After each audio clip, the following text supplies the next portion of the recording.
Yo, what is up? Good morning guys, welcome back to the channel. Welcome to another episode. Alright, we are getting ready. Meron tayong mga adjustment na ginawa sa microphone again. Hindi ako entirely masaya sa recording ng audio natin kahapon sa ride, kaya nag-adjust na naman tayo. This time, it's a lot better. But before we do that, we need to head to work because we are running late. So good morning guys, how you guys doing? So right now we are just testing the changes on the microphone. I'm hoping that it's gonna be more consistent. May hinahanap tayong quality na hindi ko pa siya makita, and at this point pinaglalaruan ko pa lang yung mga settings niya around the noise cancellation, kasi ayokong gamitin yung noise cancellation niya or yung wind reduction niya na feature, kasi hindi ko rin gusto yung the way it sounds pagka meron siyang noise reduction. So again, we are testing. It's gonna work out for us on this test. Kung hindi, we have to do another test on the ride home from work today. Okay, lipat na natin to. Yun ang kagandahan sa Bluetooth. Itong main camera natin, na switch na natin yung angle on the fly, kasi hindi na nakakabit yung wire natin sa camera. Ngayon, we are connected via Bluetooth. Also, may feature yung Bluetooth microphone. Hindi siya automatic na mamatay. You can leave the pag naka-idle. Yung Bluetooth mic natin is continuously running. I'm not very worried kasi ang sabi naman dun sa specs nung microphone, it's 10 hours if I'm not mistaken. Minimum na yon at that point. Gusto ko naka-on lang siya para pag binuksan uli natin yung camera, magsisync siya, pero bibigyan syempre natin ng time para mag-sync, and then we can press record again. Kahapon dun sa ride namin ni Pogi World, may mga times na ina-assume ko na yung camera magko-connect na lang siya. Ang nangyayari pala, namamatay din yung camera, yung microphone.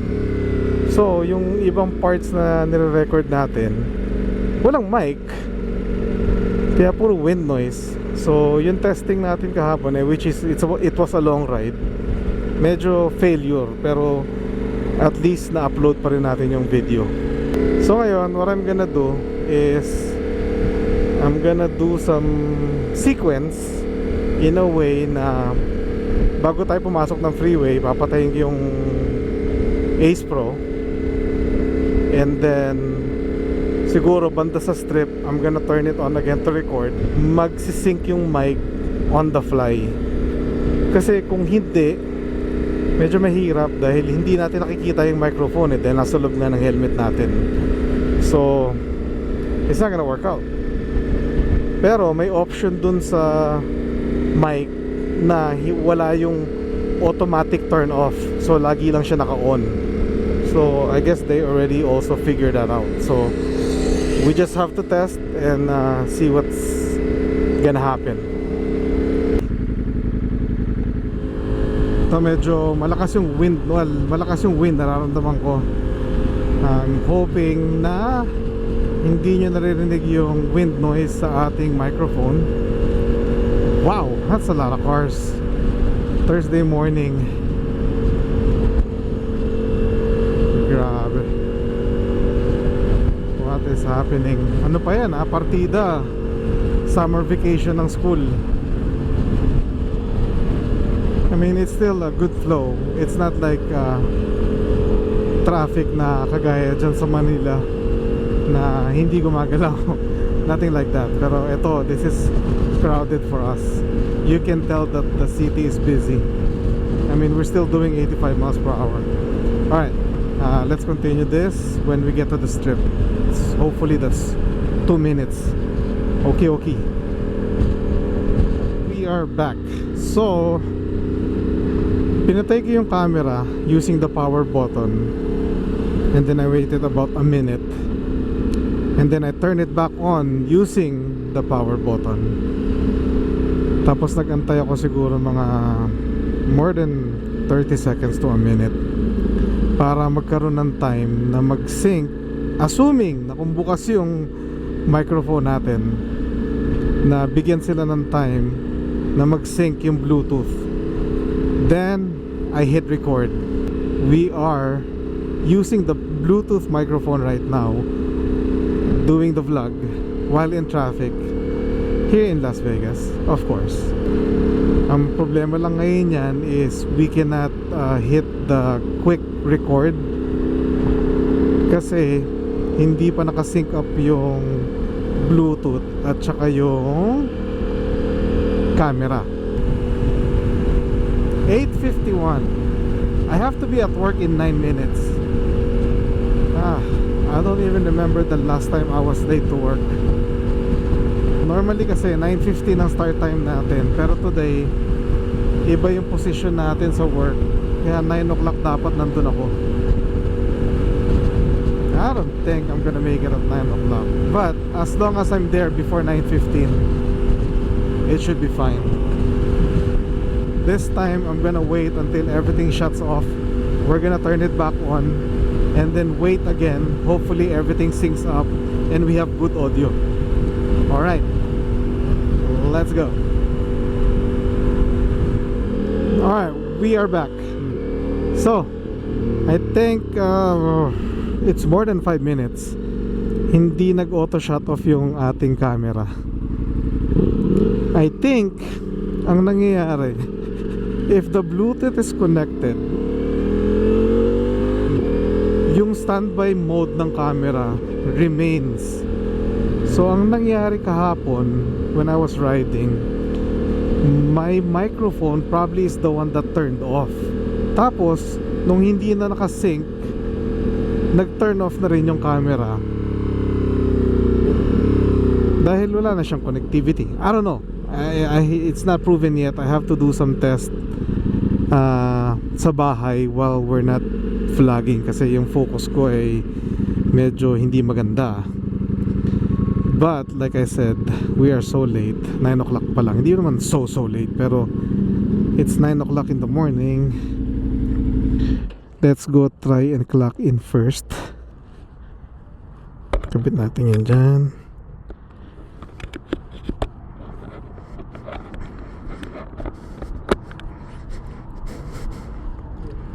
Thank you. Yep. 9:01, we are late.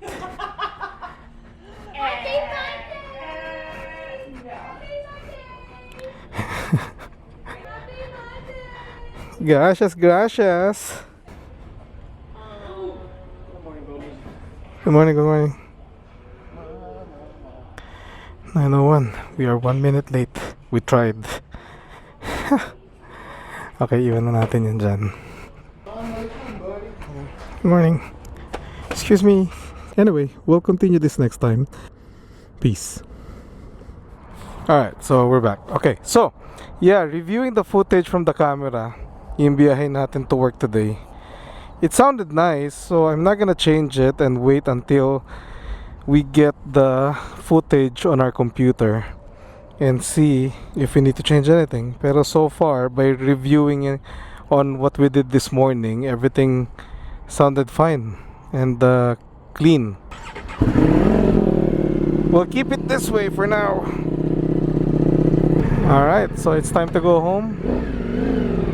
Wala tayong kasabay sa trabaho today.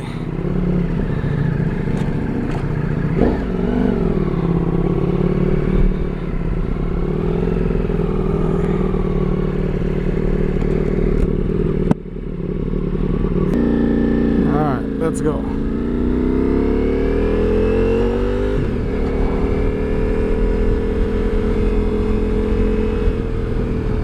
Today is Thursday, it's our Monday. We have 5 more days to go after today.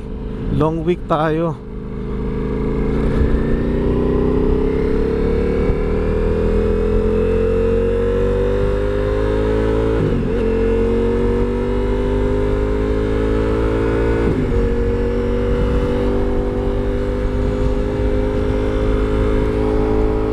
And also, one thing that I noticed, kasi pagdating natin usually ng trabaho, yung mga ginagamit nating camera, yung Cardo, and now the Bluetooth microphone, dinediretso ko kagad sa charging port yan.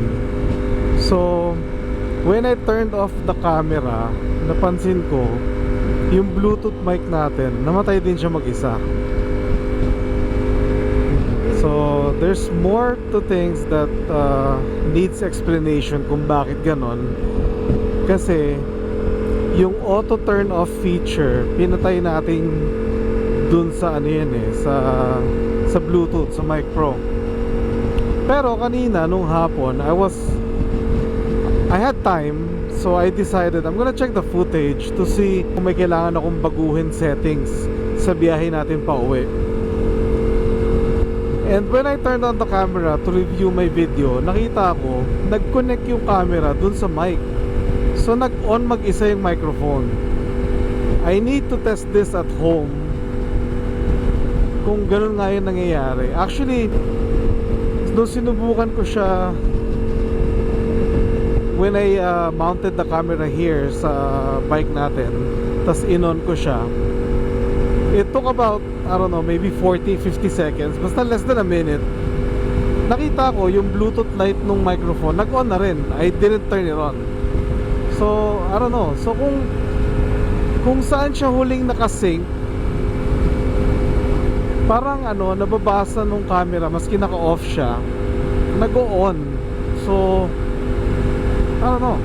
Maybe I need to try vice versa as well, that I will turn on the mic by itself. Tignan natin kung mag-on din yung Ace Pro 2.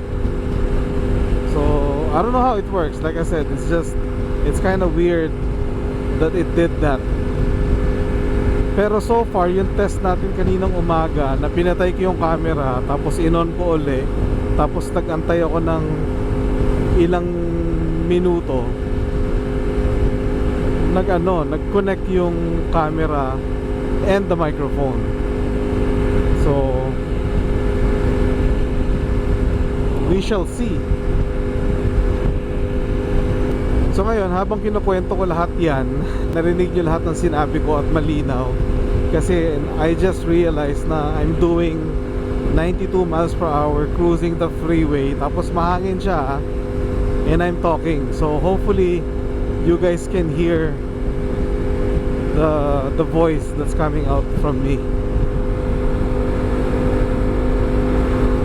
Napaka dangerous maneuver nito, pero yan, nag-click naman siya. So ngayon, naka-mount na uli sa atin yung camera. We got POV again. Hindi ko tuloy alam kung nalagpasan na natin si Omark TV. This is Omark TV, yung kanyang bagong daily driver, Scion XB. Wow! Wow! Wow!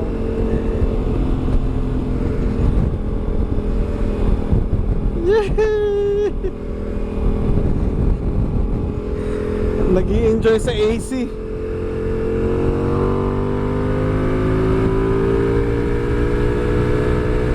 Okay, so medyo mahangin. Baka puro wind noise to, or hopefully walang wind noise. Masusurprise tayo at naiintindihan nyo pa rin yung boses ko, even though we're doing 90 miles per hour. But like I said, we'll continue this when we get closer to the house, closer to our outro. Alright, we are back. So we are here now on our exit for today.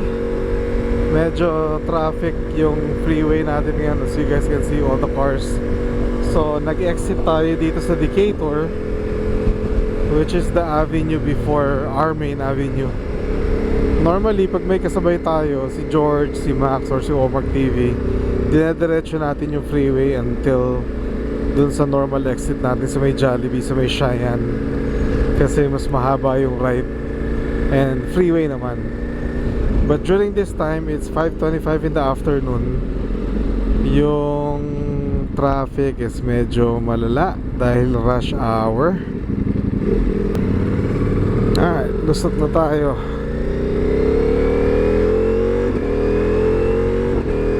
6 miles to go. Ubus na rin pala yung gasolina natin. We are at 180 miles to this tank. Ito pa rin yung karga-karga natin galing dun sa road trip namin ni Pogi World kahapon sa Paramp. Anyway, so one more thing that I noticed with this setup sa Ace Pro 2 and sa Bluetooth natin na Mic Pro is hindi na namamatay yung camera. So nung sinet, wala akong binago sa camera itself, pero yung settings nung Mic Pro natin, nakalagay kasi doon auto on and off, naka-off. So I was stuck in traffic sa freeway for more than 10 minutes, and normally 3 minutes lang pag yung gamit natin yung wired setup.